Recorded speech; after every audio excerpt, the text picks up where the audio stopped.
with you again today. Today I'm talking to you about program design, and really just a lot of people when they go to the gym, they do not work out for purpose. They just kind of work out to work out, which is still working out, but you're not going to get the results that you would if you were on some type of progressive plan, some progressive periodized plan, as well as with your nutrition being progressive and for purpose as well. So today I'm just going to show you my exact plan. I'm doing the Colorado State show in 54 days from now, and I'm starting my prep for that tomorrow. And I just wanted to show you basically what I do, what I have some of the top guys out here doing, and what their plans look like. This is my actual program that I'm working off of, and this is the exact same type of thing that I have some of Colorado's top people working off of as well. So this is my breakdown. Now, I'm no IFBB pro and don't claim to be a top competitor or anything like that, but I do take it pretty seriously. And this is my breakdown of what I'm going to be doing for a state show. I didn't want to show a top client's breakdown, obviously, because that's their secret. If they want to keep it that way, they can. But this is mine, and I just wanted to show you an example of what we're doing for these top competitors and what's entailed in a real program design. So here's my plan. I basically am doing a 54-day cut. I'm doing the Colorado State show. It's going to be my last show until 2015. Just done a lot of shows, and this is the last one I'm going to do for a while.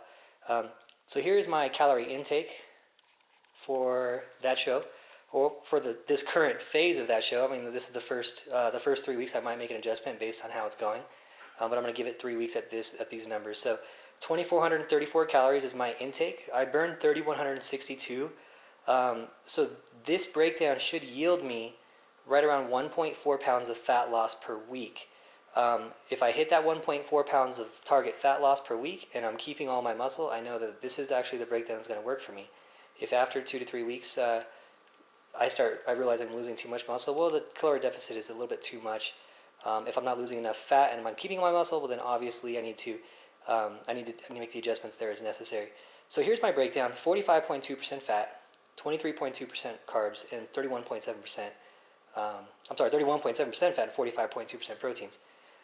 Here's the actual breakdown: 85 grams of fat, 140 carbs, 273 proteins. The breakdown is there on a pretty pie chart, make it look nice. But how do I ensure that I hit those numbers every day? Well, this takes you on to the next step. So here is my actual meal plan that I'll be going through for this. I am a creature of habit. I find it to be easier to just stick to the same things. I really don't care throughout the day.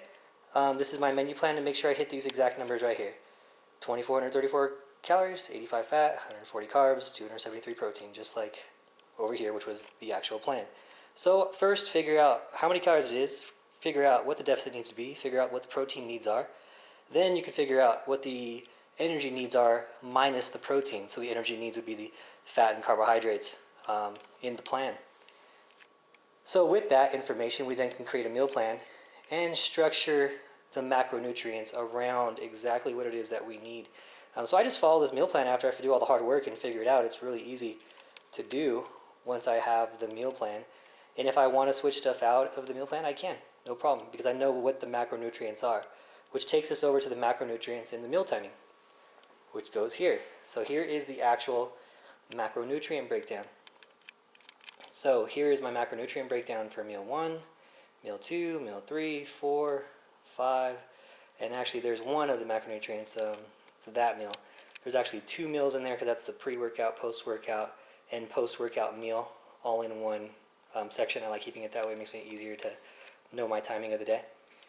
And if I want to switch out some of the carbohydrates, I know in meal number 1 there's 37.8, so I can just switch those out as I needed. I have 45 grams of protein. If I want to switch that protein out I currently have egg whites and a protein shake there, I can switch it out to something else, like breakfast ham or something, whatever the case may be that I want that day. So really easy to make those adjustments because I have that information here.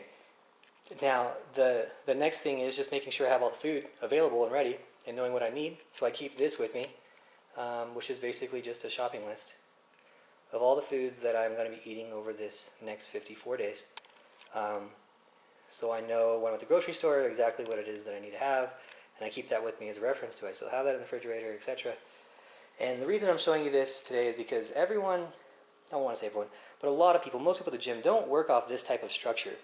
They don't work off this type of structure, but they want this type of structure's results. And if you don't know how much protein, how many carbs you're eating, what your fats are, what your metabolic rate is, what your caloric deficit is, what your meal timing is of your macronutrients, how are you going to ensure that you're getting the progress of the top guys out there? You know, that's what those guys are doing. They don't look like that. Well, most of them don't look like that just because they're genetically gifted. A lot of them is because they're using all the science available to them. And I just wanted to show you this, this very important part of it, because if you want to get those results that the top guys are getting, well, you got to do the work that the top guys are getting. And you got to do the eating like the top guys are doing. You got to do the sleeping like the top guys are doing. So the next thing is my actual workout program. So for me, in particular, I have some weaknesses that I'm really trying to improve on. Actually, I have a lot of weaknesses I'm trying to improve on, so it's a lot of working out, as you can see there. But what I'm trying to do personally is get rounder, more full, and more separated muscles without getting bigger muscles. I don't really want bigger muscles because I tend to get really blocky looking, and I'm not trying to do that because I do men's physique. So I'm trying to create that athletic look without losing that look. So because of that, and because of my weaknesses, you can see my rest periods are pretty short. My actual tempo of my exercises are very long. My rep ranges are in this phase of training are 8 to 12. I'm doing some blood volume training, FSD7 training, whatever you want to call it, in this phase. In this phase, I'm doing for 6 weeks. Now, in this phase, in order to make sure I'm making progress and not dieting too hard, I have a tracker here. And every exercise I do for that week, the first set of every exercise I do, I will track the weights. And I'm going to make sure that in week 2, I get at least that same weight in that first set. And then I'll do the same thing in week 3. And I know if I'm losing weights, I'm dropping in poundage on the exercise, that I'm losing strength, I'm losing muscle, I might be dieting too hard, I might be doing too much cardio, something's going on, and that's giving me internal feedback, which is a lot better than going off of feel, actually having some type of report on your body. Basically, it's your body giving you a report card, mid-semester saying, hey, here's your report card and you're failing because you're dropping 10 pounds of weight. That's way too much in 2 weeks to drop. So something's going on. What's wrong with your sleep? Are you taking your vitamins? Are you eating right? What's going on? Is it just too big of a caloric deficit? And so based on that information, based on me tracking my body fat and tracking my lean mass poundage, I can make the adjustments as necessary to someone's program or to my program to see what kind of changes are actually necessary for this person or me to make the progress that I want to make.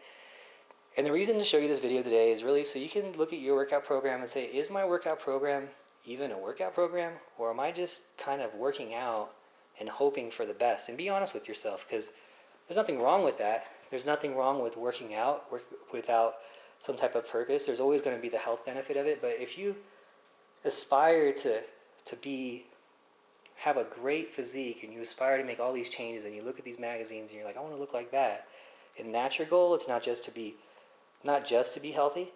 That's obviously should be the most important goal. But if the other goal is to look a certain way, you really do have to do this type of structure to ensure that progress is made. At least that progress is made to the highest degree. Now, you'll always make progress in the gym if you're putting out the effort, but not the same type of progress that you would make if you did something like this. So just take a look at this. Maybe you can take something from it. And if anything, do some research on your own and ask yourself what you can do to improve your workouts and to get into more of a structured, periodized, progressive plan so you can ensure that progress is made in the gym and not just hope that progress is made in the gym. So I hope this video helped. Thanks for watching. I'll talk to you guys next time.